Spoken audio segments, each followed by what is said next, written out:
Hi hello friends, இன்றைக்கி இந்த வீடியோவில் என்ன பார்க்க போகிறோம்னு சொல்லிட்டு பார்த்தீங்கன்னா, படைப்பா மூவி ரிலீஸ் ஆன இவ்வளோ நாளில் ரஜினி சார் வந்து அதை பற்றி எக்ஸ்க்ளூசிவாக நிறைய இன்ஃபர்மேஷன் வந்து ஷேர் பண்ணியிருக்காரு. அது என்ன அப்படின்னா இந்த வீடியோவில் நம்ம டீட்டெயிலாக பார்க்க போகிறோம். வீடியோக்குள்ளே போகிறதுக்கு முன்னாடி நீங்கள் நம்ம சேனலுக்கு புதியவராக இருந்தால் மறக்காம நம்ம சேனலை சப்ஸ்கிரைப் பண்ணி ஃபாலோ பண்ணிக்கோங்க. வாங்க வீடியோக்குள்ளே போகலாம். படைப்பா மூவி ரிலீஸ் ஆன இவ்வளோ நாளில் அதனை பற்றின நிறைய விஷயங்களை ரஜினி சார் பகிர்ந்திருக்காரு. அது என்னன்னு சொல்லிட்டு பார்த்தீங்கன்னா, ரவிக்குமார் சார் வந்து நீலாம்பரி கேரக்டருக்கு நிறைய பேரை சஜஸ்ட் பண்ணாங்க. ஆனால் யாரையுமே ரஜினிக்கு வந்து பிடிக்கல. அதாவது அந்த கேரக்டர் வந்து அவர் மனசில் எப்படி வந்து ஒரு நிலைநிறுத்தி வச்சுருந்தாருன்னு அவரே ரவிக்குமார் சார் கிட்ட உட்காந்து சொல்லியிருக்காரு. என்ன சொல்லியிருக்காருன்னா, நான் வந்து ஒரு கண்ணில் ஸ்பார்க் இருக்கணும், நான் பார்த்த உடனே அந்த கேரக்டருக்கு கண்ணில் ஸ்பார்க் இருக்கணும், அதாவது அவங்க நடிப்பை விட அவங்க முகபாவனைகள், அவங்க கண்கள் பேசணும், அந்த மாதிரி ஒரு பர்சனுக்காக தான் நான் வெயிட் பண்ணுறேன். அப்படி ஒரு பர்சனை அமைஞ்ச அப்புறம் தான் இந்த ப்ராஜெக்டை நம்ம ஸ்டார்ட் பண்ணணும் ரவி அப்படின்னு சொல்லிட்டு நான் ரொம்ப கிளியராக ரவி கிட்ட சொல்லியிருந்தேன்.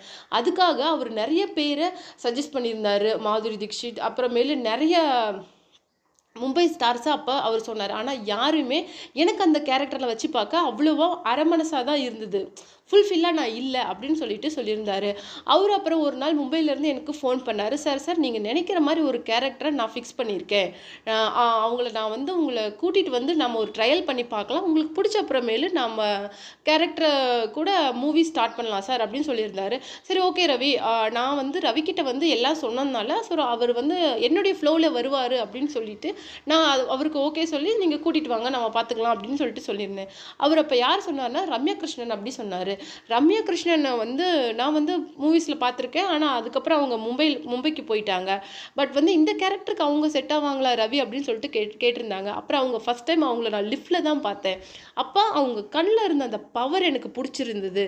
அந்த பவர் தான் எனக்கு அந்த கேரக்டரை நீங்கள் பண்ணினா சரியாக இருக்கும் அப்படின்னு சொல்லிட்டு நான் 70% இருந்தாலும் ரவி வந்து 200% வந்து அந்த கேரக்டருக்கு ரம்யா தான் சூட் ஆவாங்க அப்படின்னு சொல்லிட்டு 200% வந்து நம்பினாரு. அதே மாதிரி அவர் என்கிட்ட கொஞ்சம் டைம் கேட்டிருந்தாரு. நான் கொஞ்சம் டைம் கழித்து நான் ரம்யாவை கூட்டிகிட்டு வரேன் சார் சென்னைக்கு அப்படின்னு சொல்லிட்டு இருந்தாரு. நான் அப்புறம் அவர்கிட்ட அது ஏன்னு சொல்லிட்டு கேட்டிருந்தேன். அதுக்கு அவர் சொல்லியிருந்தாரு, கொஞ்சம் அவங்க வெயிட் போட்டிருந்தாங்க, நான் அந்த வெயிட்டை கம்ப்ளீட்டாக ரெடியூஸ் பண்ணி இந்த கேரக்டருக்கு ஃபிட் ஆகிற மாதிரி அவங்கள ஆக்க சொன்னேன். அதுக்கப்புறம் தான் சார் நான் இங்கே ட்ரையலுக்கு அவருங்க கூட்டிகிட்டு வந்தேன். நீங்கள் சொன்ன மாதிரி இந்த கேரக்டருக்கு பக்காவாக அவங்க தான் செட் ஆகுறாங்க. இன்கேஸ் நீலாம்பரி அந்த கேரக்டருக்கு ரம்யாவை தவிர வேறு யாராலையும் சூட் ஆக முடியாது. அதே மாதிரி படைப்பா பார்ட் 2 எடுத்தால் அதுக்கு மேபி ஐஸ்வர்யா ராய் கிட்ட அந்த நான் எதிர்பார்க்குற எல்லா அந்த விதமான இதுவும் இருக்குது அப்படின்னு சொல்லியிருக்காரு. மேபி படைப்பா 2வில் நம்ம ஐஸ்வர்யா ராயை நீலாம்பரியாக எக்ஸ்பெக்ட் பண்ணலாம் அப்படின்னு சொல்லிட்டு ஒரு ஹிண்ட் கொடுத்துருக்காரு.